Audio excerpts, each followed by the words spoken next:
धाम मतलब जैसे द्वारका, मथुरा, ब्रज, अयोध्या, बद्रीनाथ, तिरुपति बालाजी और अहोबिलम नरसिंह भगवान का धाम। तो जिस स्थान पर भगवान का अवतरण होता है वह स्थान धाम कहलाता है। जहां भगवान का अवतरण नहीं होता किंतु ऋषि मुनियों ने तपादि कर रखे हैं उसको तीर्थ कहते हैं। जैसे शुक तीर्थ, नैमिषारण्य तीर्थ, कुरुक्षेत्र तीर्थ। तो जहाँ भगवान आते हैं या भक्त आते हैं, ऋषियों ने तपस्या कर रखी है, कोई आध्यात्मिक महत्व है, वो तो होगा तीर्थ। और जहाँ भगवान का अवतरण होता है या भगवान जहाँ नित्य वास करते हैं उसे कहते हैं धाम। तो कुछ तीर्थ अपराध और धाम अपराध एक समान होते हैं। जैसे धाम में रहकर, तीर्थ में रहकर पाप करना, धाम में या तीर्थ में जाकर इंद्रियों पर संयम करना चाहिए, पाप छोड़ देना चाहिए। मनुष्य की पाप करने की प्रवृत्ति है और भांति भांति के पाप है।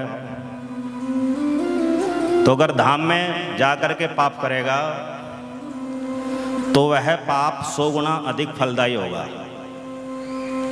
एक पाप बराबर 100 पाप हो जाता है।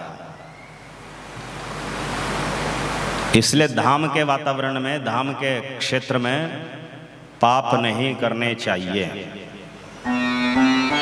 धाम के वातावरण में नाम अपराध नहीं करना चाहिए। धाम क्षेत्र में सेवा अपराध नहीं करना चाहिए। जैसे किसी को नशा करने की आदत है, किसी को मांस खाने की आदत है। अब ये सारी चीजें तो धाम में भी मिलेगी, कलयुग है, क्योंकि वहां पर भी लोग नशा भी करते हैं और नॉनवेज भी खाते हैं धामों में भी। तो कोई मांसाहारी व्यक्ति धाम में चला गया और जाकर उसका मन ललचा जाए कि थोड़ा नशा कर लिया जाए या नॉनवेज खा लिया जाए, तो अपने घर पे रहकर तो पाप करता ही था। धाम पे रहकर के पाप किया तो 100 गुना अधिक उसका फल मिलेगा। और धाम वास करने का कोई फल नहीं मिलेगा, धाम में आने का कोई फल उसको नहीं मिलेगा। पाप का 100 गुना दंड हो जाएगा। इसी प्रकार वैष्णव अपराध कर दिया तो धाम आने का कोई फल नहीं मिलेगा और वैष्णव अपराध 100 गुना हो जाएगा। इसी प्रकार धाम की सीमा में सेवा अपराध कर दिया तो धाम में जाने का, वास करने का कोई फल नहीं मिलेगा और सेवा अपराध 100 गुना हो जाएगा।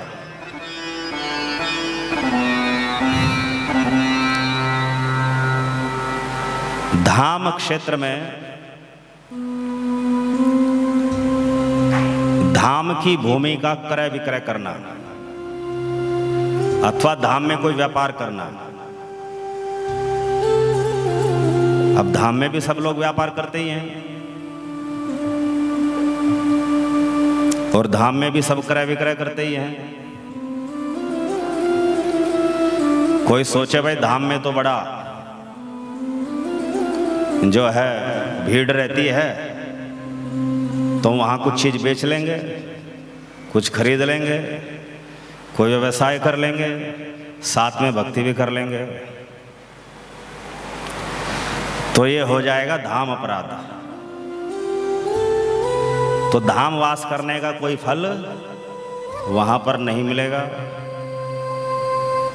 तो धाम में केवल भक्ति के उद्देश्य से वास करना चाहिए। व्यापार के उद्देश्य से नहीं। अब प्रश्न उठता है, कोई व्यक्ति अखंड धामवास ले लिया, उसका रहना सहना खाना सब धाम में ही हो गया, तो पहली बात तो धामवास गुरु की अनुमति से लेना चाहिए। गुरु देखेगा कि धाम में रहने के लायक है भी कि नहीं। दूसरी बात, अखंड धामवास ले लिया तो आजीविका भी तो चाहिए, तो आजीविका के लिए कुछ ना कुछ व्यापार वहां करना पड़ेगा धाम में। तो उसका नियम शास्त्रों में है कि जो व्यापार किया जा रहा है उसका 50%, सामान्य व्यक्ति को तो 10% देना होता है। धाम में धाम अपराध से बचने के लिए अगर कोई व्यापार किया जाए तो अपने प्रॉफिट का 50% भगवान की सेवा में लगाना होता है, धाम सेवा में लगाना होता है, तब वो धाम अपराध दूर होता है। नहीं तो धामवास का कोई फल नहीं मिलता, धाम अपराध हो जाता है। हरे कृष्ण कृष्ण कृष्ण हरे हरे, हरे राम राम राम हरे हरे।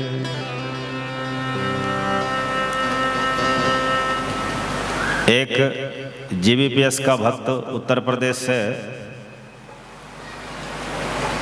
वृंदावन में जाकर के बस गया। भक्ति मार्ग में प्रवेश करा था मैंने, मेरी अनुमति भी नहीं ली, और वहां जाकर के अपना काम शुरू कर दिया। और जब उसने धाम अपराध के बारे में सुना तो बोला, जी मैं तो ब्रजवासी बन गया, मैं तो यहाँ से जा भी नहीं सकता। तो फिर उसको विधि बताई कि धाम अपराध से बचना है तो ये विधि है। अब वो इस विधि का पालन कर रहा है। तो धामवास करते समय धाम अपराध से बचना बहुत जरूरी है, अन्यथा धाम में वास करने का कोई फल ही नहीं मिलता।